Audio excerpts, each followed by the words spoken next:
I did want to welcome everybody to the North Murfreesboro Greenway. It's so good to see you guys here. Really appreciate you coming out for a good Tennessee winter day. So we're really excited about this project and the completion of it and getting it open. So we're glad you guys are here to share that with us. This project has been in the works for quite some time, and the United States Army Corps of Engineers has been the ones that have designed and built this wonderful trail behind me. Yes, I know. So we really appreciate their partnership for it. In exchange, Murfreesboro has promised to maintain and take care of the trail for many years to come, and so we're happy to get it open. And I know the community is as well. So we just have a really short program for you guys. I know you're cold and want to move around a little bit, so we'll just go ahead and get started. But the first person that I was going to have come up and just say a few words is Mr. Kent Seiler. And Mr. Seiler is currently a member of our Parks and Recreation Commission and has been the chairman of our Greenway Special Projects for years and years. We appreciate Mr. Seiler's continued support. He has spent several years in Washington, D.C. advocating and lobbying for greenways, and has really helped Murfreesboro have the vision of the Greenway and make it really come true. So would you like to come up and say a few words? It's always exciting to be here and be a part of another ribbon cutting, and I really want to thank our Greenways Committee, Dan Charley, Troy Robinson, Anita Pirtle, and Lamar Dixon. They have worked on this for many years, and I want to add a little bit to what Rachel said. Really, former Senator Lamar Alexander, the Corps of Engineers, deserve incredible credit for this.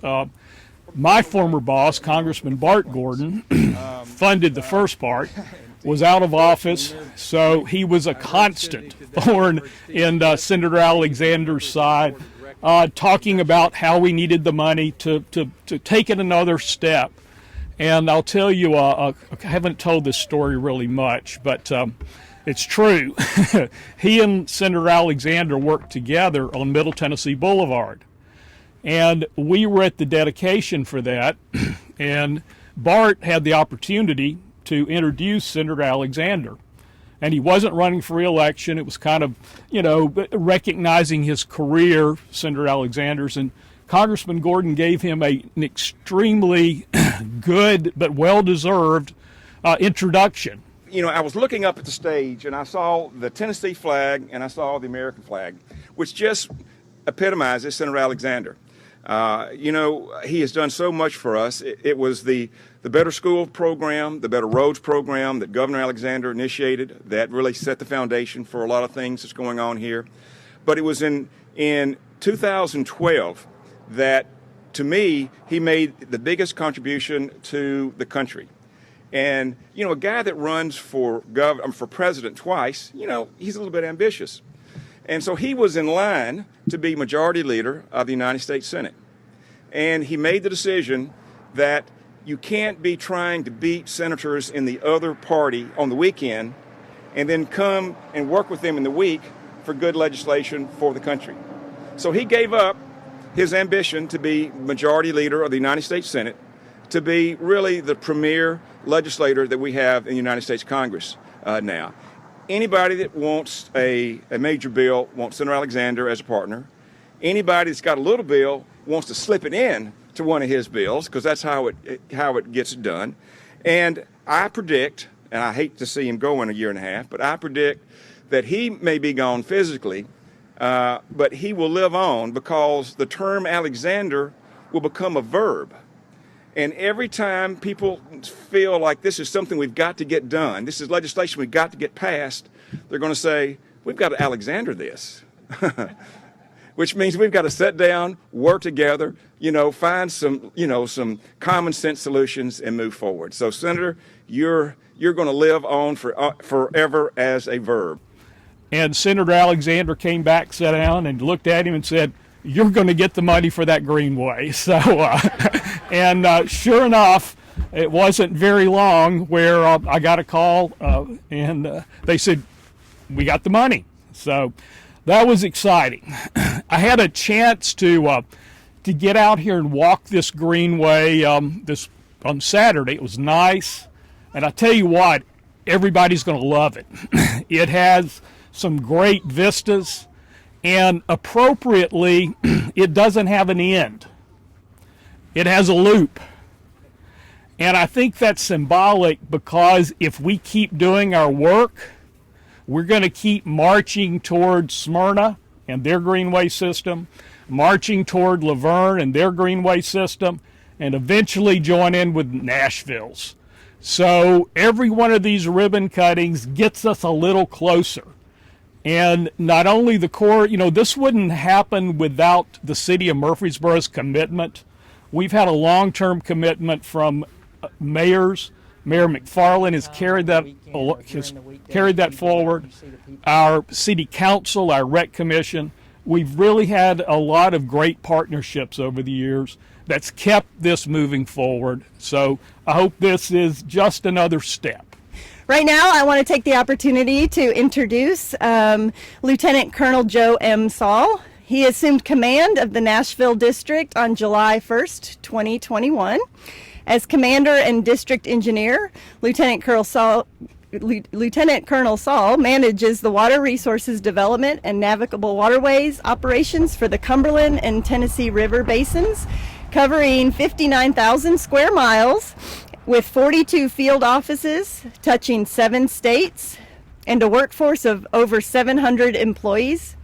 Before assuming command of the Nashville District, Lieutenant Colonel Saul served as the deputy commander of the Jacksonville District from May 2018 to June 2021. So if you guys can make welcome Lieutenant Colonel Saul. Thank you.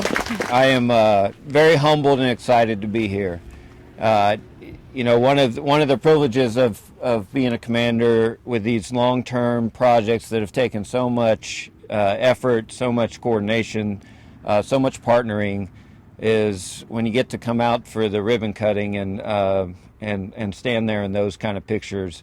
And it used to be very embarrassing to me. The longer I've been here, recognizing my role as the representative of a great team, very, very proud and honored to do that on behalf of my team.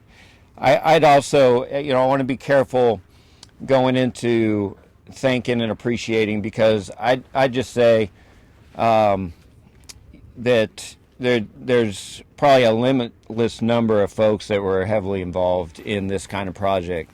And behind the scenes, even in my own district, that's where most of the work takes place. And so I really appreciate all of you showing up. It's a gorgeous day.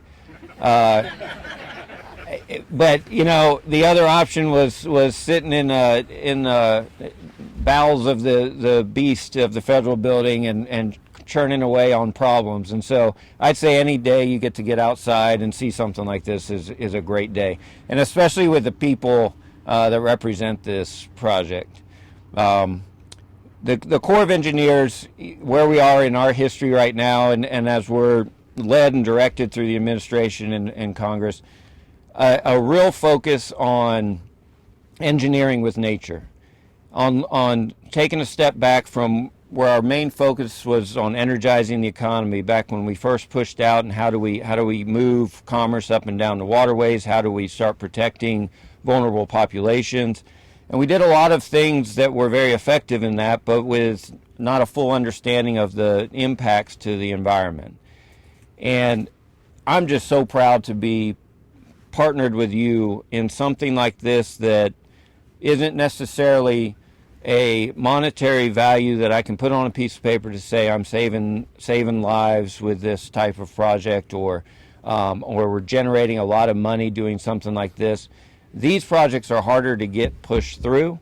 And so I will say just a credit to Congressman Gordon, to his staff. Sir, it was great to meet you today, and I've heard a lot about of your part in this. Miss Rachel Singer, coordinator, I think advisor to the Corps. The aesthetics, the safety of this project couldn't have been done without you. I know one of the stories I liked when we were looking at this is Greg Thomas, our resource manager now. Where are you, Greg? So Greg, as a young ranger walking this with Congressman Gordon back in the day when he was first dreaming this project up, a little more salt in his pepper today, and a little shinier on top, but just what a treat for Greg and his team to see something from the dream all the way through to completion. And so I really appreciate that.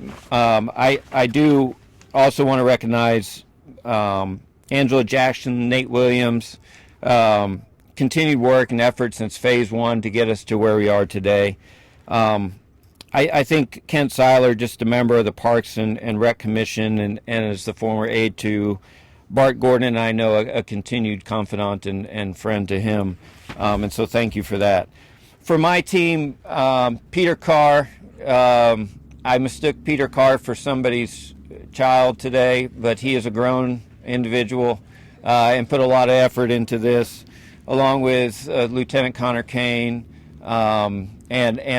and some other members of the team. And so I really appreciate the work that you all put into it from the resource office and engineering and PMing this thing to get it to where it is today. So I'm not going to go into the details of this because you're cold and talk about the lengths and all that kind of stuff. But I do, the one other thing that really struck me about this project is just the history of it. And I think Walter Hill, early 1800s, an old mill site. 1912, Murfreesboro Light and Power Company constructed dam and hydroelectric station. And TVA and City of Murfreesboro purchased it, producing power in 41. And then currently leased to the City of Murfreesboro. And so just in the history of this one area, I think a lot of what makes Tennessee so unique and special. The mill, the hydroelectricity, using the water, but not abusing it. And so I really continue to ensure that the Corps is an effective partner as we do this together, these types of projects that responsibly provide services to the people of this great community. Are we ready? Yep. Can I get a drum roll? Yeah. 3. 3, 1, 2, 3. Yay!